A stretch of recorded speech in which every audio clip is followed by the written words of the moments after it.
Global contact and the clash of cultures. During the 16th and 17th centuries, innovations in navigation and shipbuilding prompted an age of exploration. European explorers seeking new trade routes came into contact with civilizations in North America and Africa.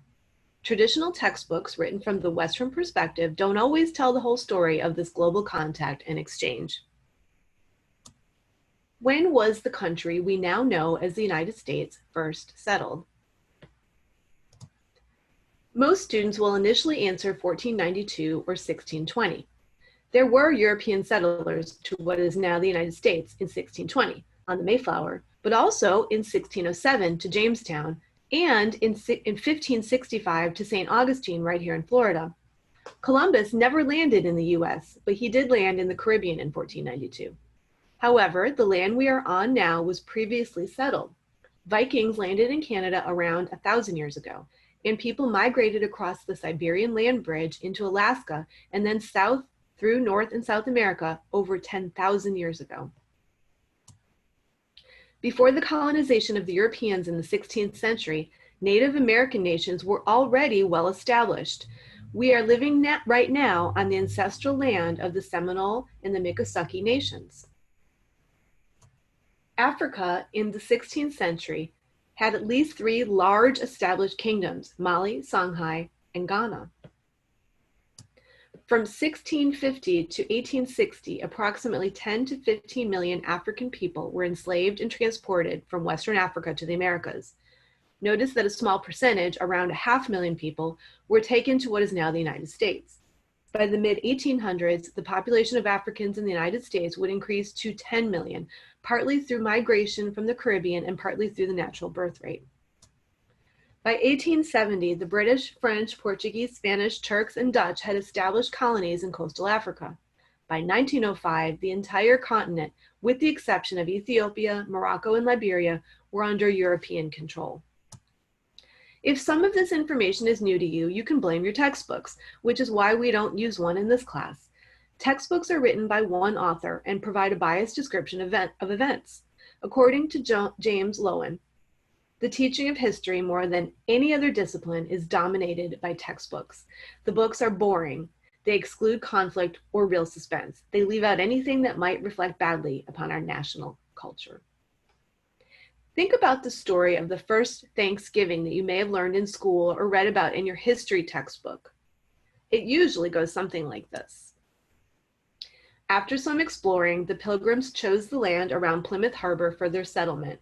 Unfortunately, they had arrived in December and were not prepared for the New England winter. However, they were aided by friendly Indians who gave them food and showed them how to grow corn. When warm weather came, the colonists planted, fished, hunted, and prepared themselves for the next winter. After harvesting their first crop, they and their Indian friends celebrated the first Thanksgiving. Here are the facts about what really happened. 90% of the population of North America was wiped out by plague in 1617. The population of the Americas was 100 million in 1492, but there were only 70 million in Europe. Without the plague, the Europeans would have been largely outnumbered. The Pilgrims arrived in Plymouth to find cleared fields, corn in the fields, basically the remains of a town after being decimated by the plague. Pumpkins, turkeys, corn, and squash were indigenous to the Americas. Eastern Indians observed autumn harvests. Abraham Lincoln proclaimed Thanksgiving a national holiday in 1863. Why did Lincoln create the Thanksgiving holiday in 1863? The US was in the middle of a civil war and our country needed unity. The Thanksgiving story created an origin myth for our country. What is an origin myth? It constitutes the history of the acts of the founders, the supernaturals. It is considered to be true. It tells how an institution came into existence. In performing the ritual associated with the myth, one experiences knowledge of the origin and claims one's patriarchy. Thus, one lives the myth as a religion. The next section is an interactive thought experiment taken from the book Lies My Teacher Told Me by James Loewen. Consider this succinct description of Native American religion from a history textbook. How accurate is the description? These Native Americans in the Southeast believed that nature was filled with spirits. Each form of life, such as plants and animals, had a spirit. Earth and air held spirits too. People were never alone. They shared their lives with the spirit of nature. How accurate is this description? Do you find it offensive in any way? Now let's read another description. How accurate is this description of the Christian religion? These Americans believed that one great male God ruled the world. Sometimes they divided him into three parts, which they called Father, Son, and Holy Ghost. They ate crackers and wine or grape juice, believing that they were eating the Son's body and drinking his blood. If they believed strongly enough, they would live on forever after they died. How accurate is this description? Do you find it offensive in any way? Compare both descriptions. Which did you consider accurate? Examine your perspective. Do you identify with Christianity, with native religion? And how this influenced your assessment of each passage.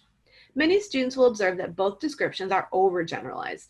There are many denominations of Christianity and many Native American spiritual traditions. It's difficult and misleading to sum up a complicated tradition in just one short paragraph. This is what textbooks tend to do. As you read and study history and view art, consider the layers of context surrounding each work. What was the original context of the work or experience when it was created? What is the perspective of the writer or historian who is retelling or exhibiting the work? What is your context and personal bias when viewing, reading, experiencing the work? As an example, let's look at this building that was constructed in 1535. Where do you think it is located? If you guessed a large European city like Paris or Rome, that's a great guess, but it shows your personal experience and bias about where beautiful cathedrals are located. This is the Lima Cathedral in Peru. Here is the interior. After Pizarro conquered Peru in 1532, he and his fellow conquistadors built Spanish-style churches and cathedrals throughout South America. I visited this cathedral in 2014, which is the reason this particular image is in your class. This is my bias as a reteller of the story. Let's also consider the context of the original work. This mural shows Francisco Pizarro as he discovers the Pacific Ocean off the coast of Peru. Of course, it was already known to the Incas who lived there. While the native Peruvians had their own religion, after the Spanish conquest, they were forced to convert to Catholicism. However, this conversion did not mean they relinquished their beliefs. In this 17th century painting in the Cusco Cathedral in Cusco, Peru, the artist Marcos Zapata incorporates elements of Christianity with elements of traditional Peruvian culture. This is the iconic Last Supper, but the table is set with Peruvian foods. The cuy, or guinea pig, in the center of the table is still served across Peru today. The apostles are not drinking wine, but chicha, a beer made from corn.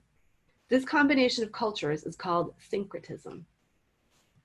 This painting is an example of the Cusco School, a group of 18th century Peruvian artists that incorporate traditional Peruvian elements with iconic Christian images.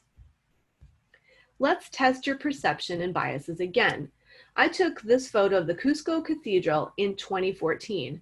What do the flags represent? If you are, like me, living in the US in the LGBTQ-friendly city of Orlando, you probably thought the colored flags represent gay pride. I did when I first saw them.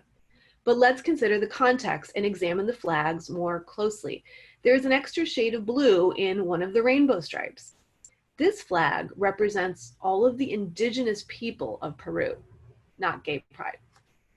Here is one more example of how context can affect art. Analyze the following work of art according to the elements of art and your own preferences. Is it art? Why or why not? Is it gallery worthy? Would you want to display this in your home? What is the value of this piece? Now let's look at the piece again after you know a little more about the context. This work was painted by Adolf Hitler, who desired to be an artist but was not successful. Knowing this context, how does that change your response? Would you still want to display this in your home? Does the value of the art change based on its notoriety?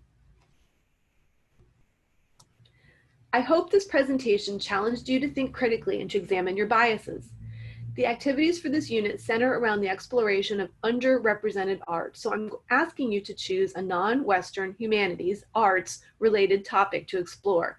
You will be evaluating 3 websites on the topic you choose. Evaluating web sources. First, choose a non-Western humanities topic. What is non-Western?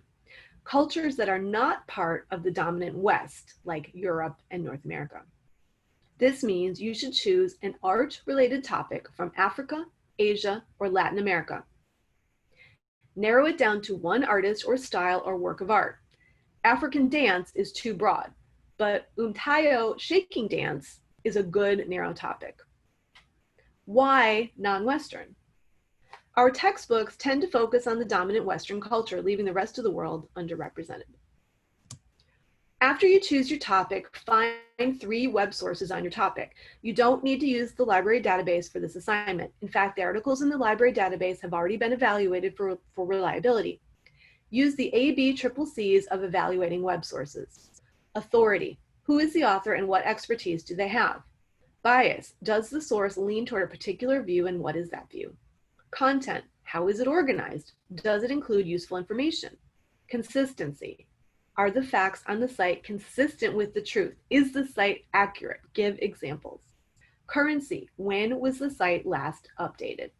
Remember, you are not writing a research paper. You are reading 3 web sources and evaluating them using the chart located in our course. Make sure you choose a topic that interests you and have some fun learning something new.